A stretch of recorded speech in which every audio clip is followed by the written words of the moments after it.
So, um, it's afternoon time. And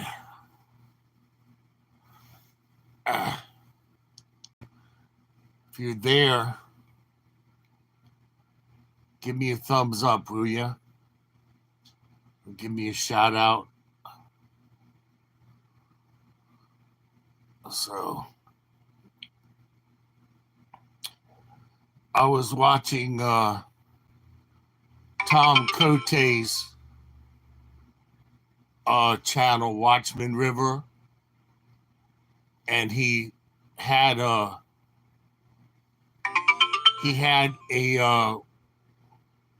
article about organoids. Organoids are not new. They've been around for over a decade. I would say well over a decade. The first time I saw an article on organoids was they had taken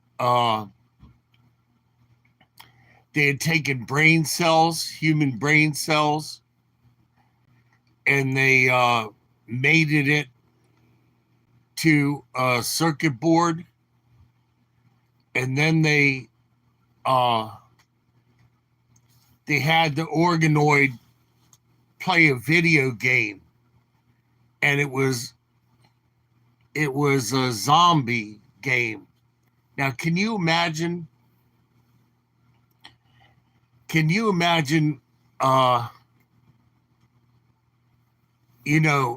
If you were in a nightmare that you couldn't wake up from, and it was zombies trying to hurt you and eat you, and you were feeling all of the fear and all of the agony and all of the pain, but you couldn't wake up from the nightmare because, as it turns out,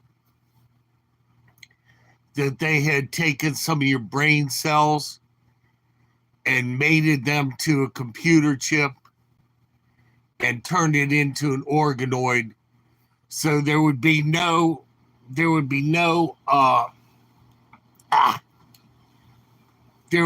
waking up from the nightmare, no waking up from the terror, and you would be trapped in it for as long as the program was running. And they say that they can't figure out why the organoids burn out so fast. That's exactly why I believe they do burn out so fast.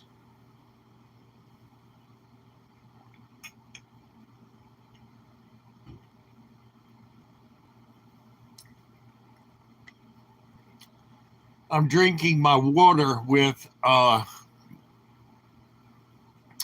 wetting agent, which makes it possible to drink a whole lot more water than if I was drinking water by itself. I don't know why, but it works for me. So,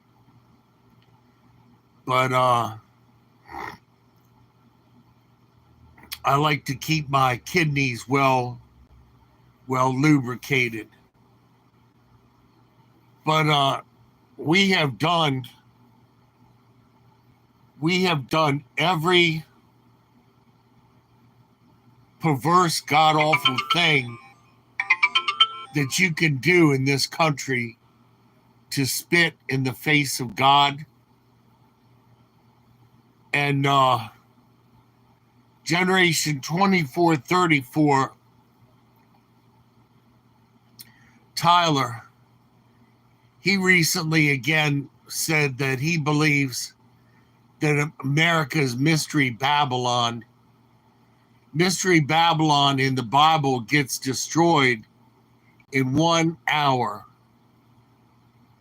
And I believe that is literal, as much as we've spit in the face of God. It's like every wicked, evil thing. I mean, when I was a kid, I knew about things that were wicked and evil, but I didn't do them. The other kids, for example, would take a firecracker and they would put a real long lead on it, and then they would sprinkle bird seed on the ground so that all the birds would come down and they're smiling and peeping at each other and, you know, eating the free bird food, and they're marveling at their good fortune, out in the cold fall day when there's not a whole lot on the trees to eat and all that other yada yada. And they're like turning to each other, and isn't this great? Yeah, free birdseed. Bap! The firecracker goes off, and then they're all lying there with their feet up in the air, and the little monster kids laughing, So,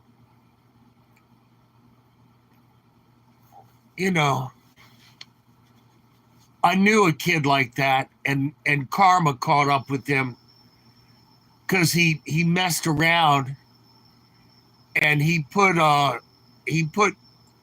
ammunition in a vise and kept squishing it and squishing it and squishing it, and finally when it went off, it took his fingers off.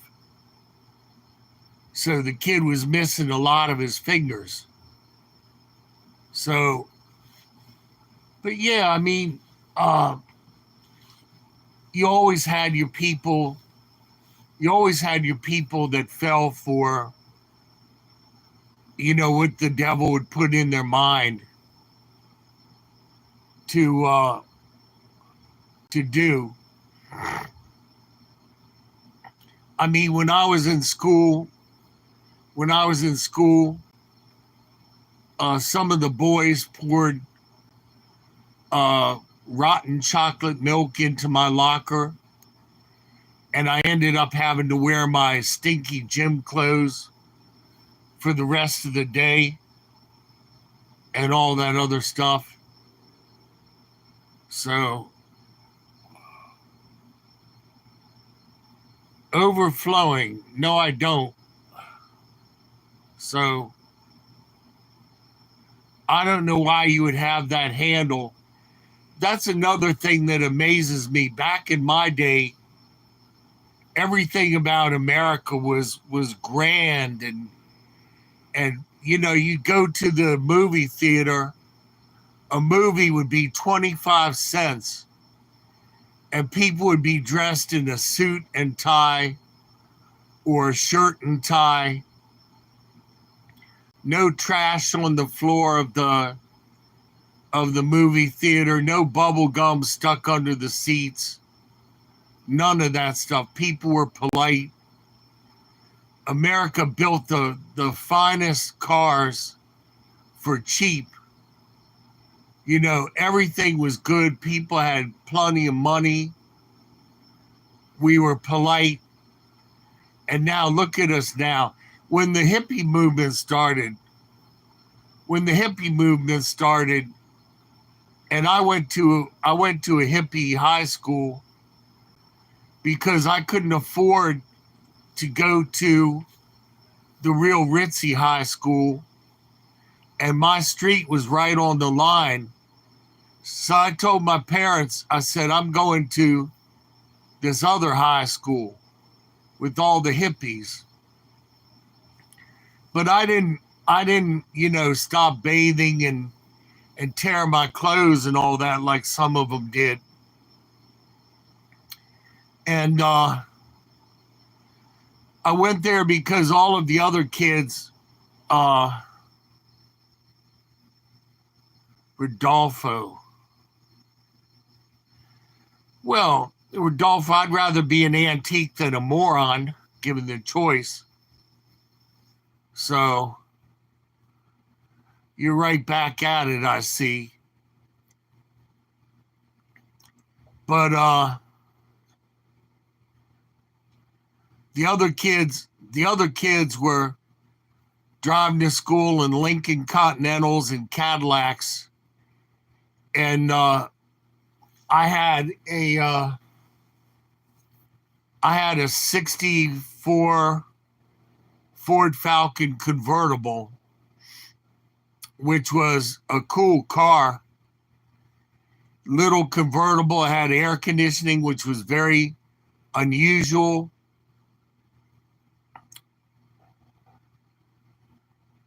Hey, what's up, Jared? How are things in Colorado?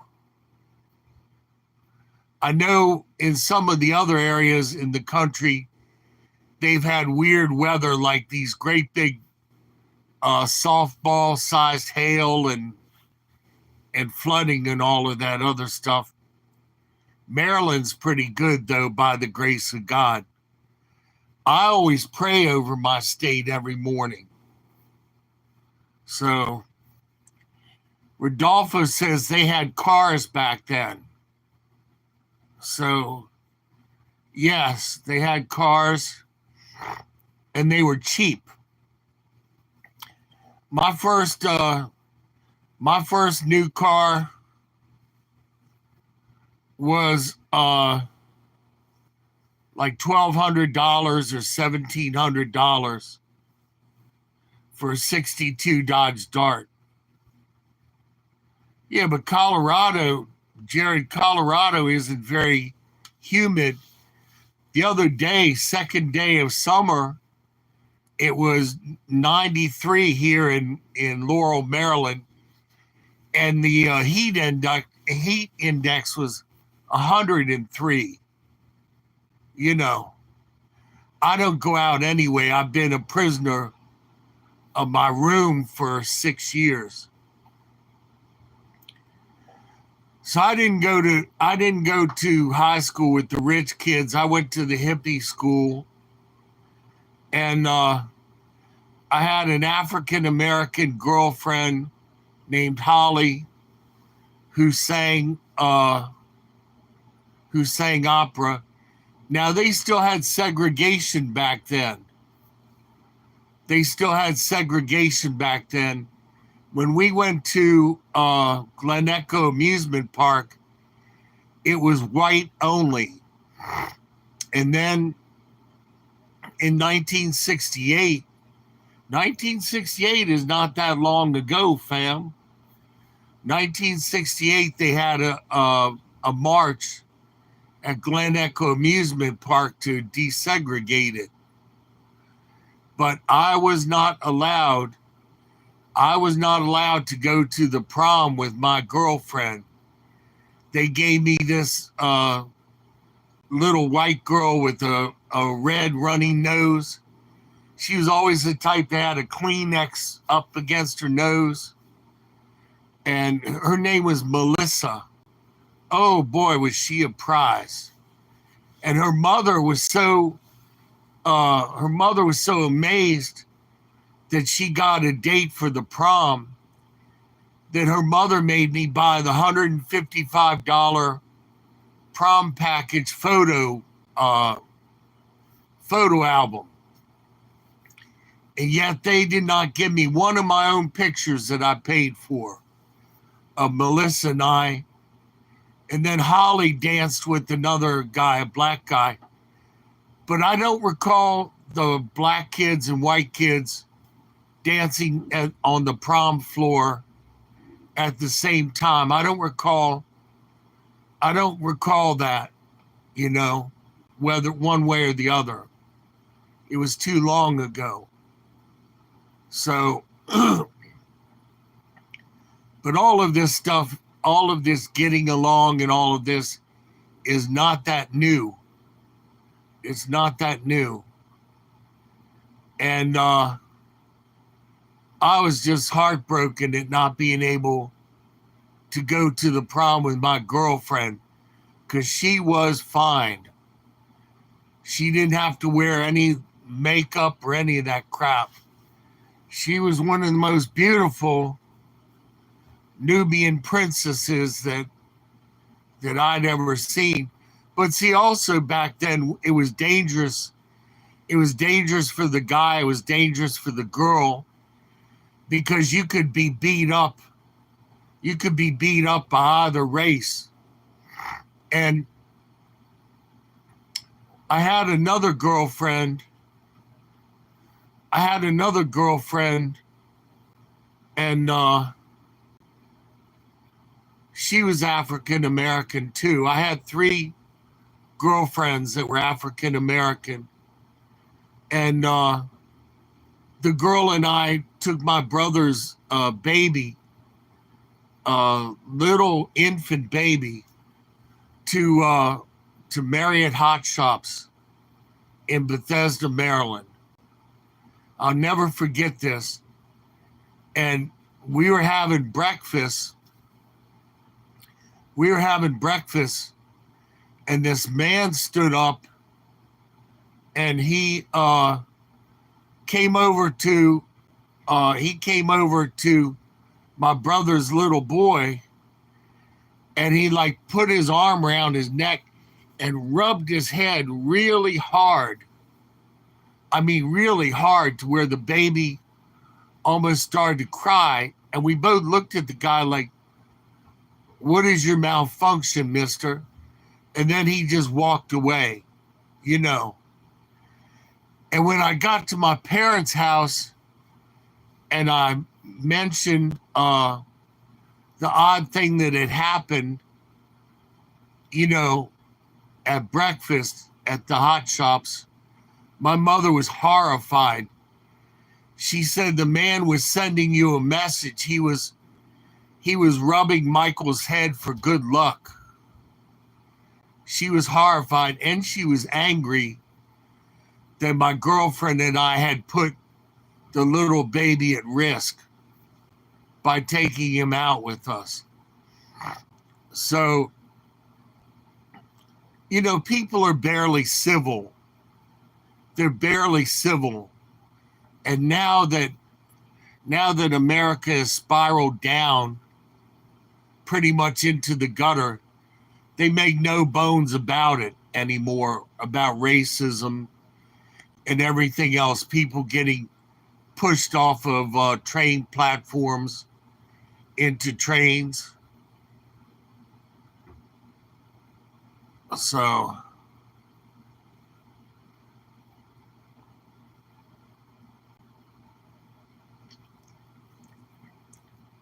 Rodolfo, Jared just said he was in Colorado. Rodolfo, how come you make fun of everybody else, but you're not on the ball yourself? I'm 70 years old, you know. Yeah, you were. You were in the chat room when Rodolfo said that he was in Colorado. Don't lie. I got it in print right in front of me. So, yeah, whatever. You left and you came back. Why don't you go ahead and leave for good, man? Go ahead and leave for good, because you always disrupt everything. I try and be nice to you by not putting you in timeout and everything, but you always make everything about you, you know? But don't you have anything better to do? You always hawk on my videos. I mean, I go to post a video and there you are. So you're actually doing laundry. Well, I was worried about that. So, well, Jared's talking to you now, Rodolfo. So now you got what you want. You're just kidding. You know, if the rapture happens and you get left behind, Rodolfo, you won't be laughing. I think you're one of those people that will get left behind because you don't take anything seriously. Most people's minds work like a shotgun where it scatters everything. You know, I my mind goes from priority to priority to priority. It always has been that way ever since I was a little child. That's because I'd be in a store with my father, and my father would be acting up, and I'd be like, "Come on, Buck, you're 58 and you're acting like a kid, and I'm 8 years old acting like your father, trying to make you behave," you know? And one day we were at a farmer's market in Delaware, and it was my father and I in his new, very expensive sports car. So, yeah, I think Rodolfo has got a wake up call coming. But this is 1967, and my father and I had gone to a farmer's market in Delaware, and this young lady was bent over looking at some vegetables. Goodbye, Rodolfo. So don't let the door hit you where the good Lord split you. But my father was very immature. He went over, this lady was bent over looking at some vegetables, and he went over and he smacked her in the butt and rubbed her butt a little bit. And she stood up, turned around. She said, "What the hell do you think you're doing?" My father told the lady, he said, "I'm sorry. I thought you were my daughter." Oh my God, you know? And so I was like, "Buck, that lady is gonna call the cops, and you're gonna wind up in jail." And it was a hot day. I went out and I got his sports car and started it up and brought it around. And I was like, "Buck, get in this car. We got to go." So, you know, it just burned me out as a kid. That kind of crap burned me out, never being able to relax. My father got born again when he was 77, which is very unusual for somebody to get born again that late in life. After that, he became my best friend and buddy and confidant. And I would take him to a nice fish lunch. I almost said dinner because back in the day, you said breakfast, dinner, supper. It wasn't called lunch back then. It was called breakfast, dinner, supper. So dinner was your main meal, and then supper was a light dinner for late night. But that's why everyone's heavy nowadays, is people overeat breakfast and they overeat dinner. Your main meal of the day should be around noon, and you should not try to eat after 4 p.m. That just turns to fat.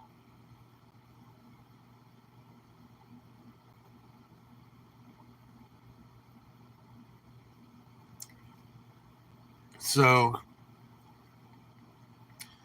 when I came home from school around 4 o'clock, I always needed something to eat because my body was normal. And it was saying, "Look, get something to eat." Then by 6 o'clock, I didn't want anything. My father was an extremely brilliant man. He was a brilliant man. He worked in airplane factory during WW2, and it was a secret factory. It made gun turrets for the BOMBERS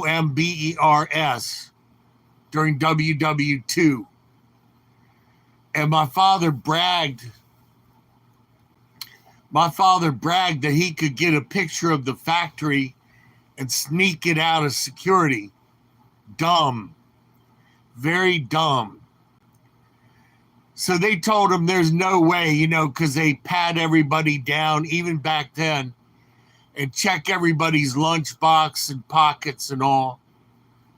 My father said, "You wait, I'll show you." So he did a very brilliant thing. He got a book of matches, a box of matches. The matches that come in a box, not a fold over thing. The matches that come in a box, the wooden ones. Then he took a piece of Panaflex 60 film and he put it in the back of the little box. And then he had some chewing gum and he chewed the gum and he put it on a railing. And he put the box on the chewing gum. And then he took a needle and he poked a hole in the little box. Now, a needle hole with a piece of film is a perfect infinity lens. You don't need any glass or anything. You just take the little matchbox, a piece of film, real slow film. I think it was like Panaflex 60, a real slow developing film. And then he poked a hole in the box and he walked off. 3 minutes later, he came and he picked the box up in his hand, put it in his dark pocket, checked out with the book of matches.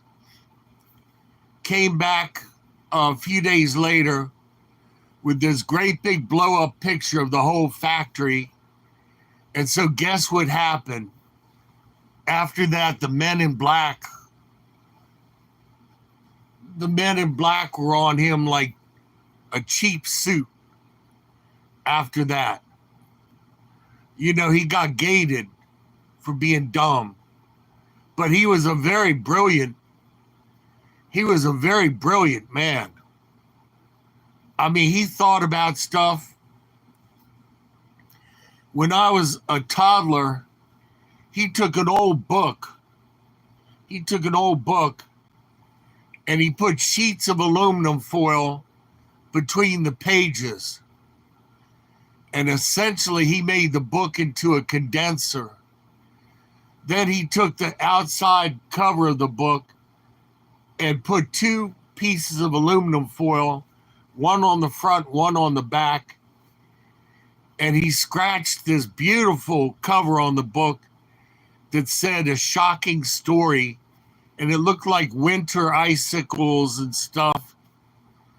Then in the center of the book, he took a paper clip. So that when you open the book up, the paper clip would go boing and oscillate the electricity that was being conducted by the condenser, if you follow me on it. So then he took a ever-ready dry cell battery and he drained the whole battery into this book. Then he handed it to me. And I was a toddler. It was 1 or 3 times that he electrocuted me and he thought it was funny. But he handed me the book and I opened up the book and the paper clip went boing, and it sent like 20 or 30,000 volts of DC current through my hands and my chest. And I looked down on the floor and I had piddled the floor in a split second. I was standing there in a puddle of piddle. But my father really worried me at times because he was maniacal as far as being brilliant about stuff. Very smart man. He had a lot of ideas that would have made him money. He developed MREs before MREs were even made. He figured you could take iron oxide and an acid, and when you open up the meal, the iron oxide and the acid would mix, and it would cook the food. It would cook the food in a little tray without any water or anything else having to do with the food. That's the way MREs work now, is that you take the little package and you crush it up, and all it is iron filings and an acid. Then you slip the little tray in there and you warm your food up. My father had that idea years before, and he said cars would get much smaller, and he said there would be a car called the Metro Commuter, and then Geo came out with the Metro years after my father passed. But he could see into the future about how stuff was going to be and write about it and everything. Very, very brilliant person. My mother was very brilliant. She was an Egyptologist, and she was trying to decipher this disc that had some sort of hidden knowledge on it. My father never took her seriously, so she made this expression that she put on the toilet seat in the bathroom, and it was a water pot, a bowl, waves, a rabbit, and some other Egyptian characters. And translated, it said, "Your water's not gold, so flush the toilet." Literally, it said, "Your water's not gold, therefore you will cleanse the bowl." So we had the only toilet seat that had Egyptian hieroglyphics on it. And it was aimed at my father because he was a piddler without a flusher, one of those, because he was raised in the country where they didn't have running water. And when they moved to the city, he didn't change much. He still sits bathed and all that other stuff, like the Amish do, with the little bowl of water and the washcloth, and kind of tidied up, But yeah, he was a character. He always had a garden, and he planted these crocus in the lawn, so that when they popped up, they said, "I love you" to my mother. I thought they were weeds. So when the leaves of the crocus popped up, I took the lawnmower and cut them all down, thinking that they were, I forget what those weeds are, that crabgrass or whatever. I thought it was crabgrass. So I cut his love note to my mother down, and man, he was ticked off. But when he got older, I would take him in the Lincoln, buy him a nice lunch. We'd sit there and talk.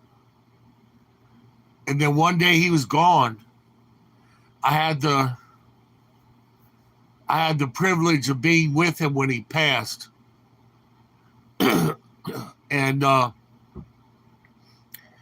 patted him on the hand and told him I loved him, which was very difficult back then because I hadn't reconciled a lot of the torture that he had done to me, knocking me down the basement stairs and beating the crap out of me and using me as an ashtray to crush his cigarette out on. So that always amazed me that somebody would have a child and think that it's just normal to go up to your kid and take a good long drag on your cigarette, get it nice and hot, and then lift up your child's shirt to crush the cigarette out on your kid and not think anything of it. That was the scary side of my father. He had been deeply abused and he didn't reconcile that. And that's a bad way to be, because he didn't take care of his demons and handle his demons. So I miss him now. Oh gosh. So I watched Star Trek the other day. I've never been a big Trekkie fan. Yeah, you have to forgive. God says in order for him to forgive you, you have to forgive those who hurt you. When my father passed, it was like a bunch of angels came in through the window and grabbed him up. And as they passed by me, we were all together for a split second, my father and the angels and me. And then they went out the window with my father. And I called my family up and I said, "It's me, Buck passed at 11:38. And they said, "Thank you," click. They didn't say, "Well, come over to the house and stay in your old room because it's probably not safe for you to drive late at night. You just lost your dad." And no, nothing like that. No, thank you, kiss my butt, go to hell, or anything for being with my father. So I popped open my can of Coca-Cola and opened up my cheese crackers. That was my dinner. Got in the car and drove an hour and a half back home. But when I found out that he was going, I made record time getting down to Bethesda. I made record time. I had a big old Galaxy 500 with a police interceptor motor. On the back of the car, it had a little plaque. It said Interceptor. And it had dog dish hubcaps. It was a detective's car. It was green on green on green with a 352 Interceptor. And man, that thing was a Hulk. I drove down talking on the CB. I said, "I got to get to my father before he passes." You know? And people were like, "Yeah, we'll keep the way clear for you." And I had the lights on the car and the flashers and drove down to the hospital and put the car in gear. The car was still moving when I put it in park. It kind of sat there and danced for a little while in the space. I ran in to see him off. I made it with like 10 or 15 minutes to spare. If I had been 10 minutes later, I would have missed him. So, any case, yeah, by the grace of God. Now, my sister had already written my father off because when my father was in the hospital, the cats went through the house, meow, meow, meow. And that drove my sister crazy. So rather than doing the right thing and taking the cats to the pound where she could have recovered them later, she took them to the animal hospital and had them put down. And much to the shame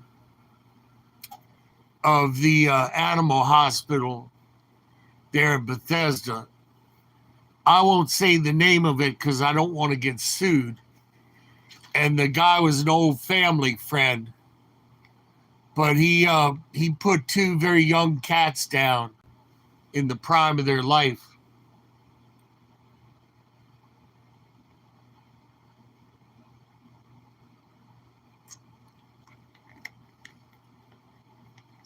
That's how their loyalty got repaid, looking for my father. Because they spent day after day walking through the house, meow, meow, looking for my dad. So people don't give animals enough credit for having feelings. The one cat was very sissified. I thought it was a girl cat. It was a boy. Black cat with white paws and a white heart on his chest.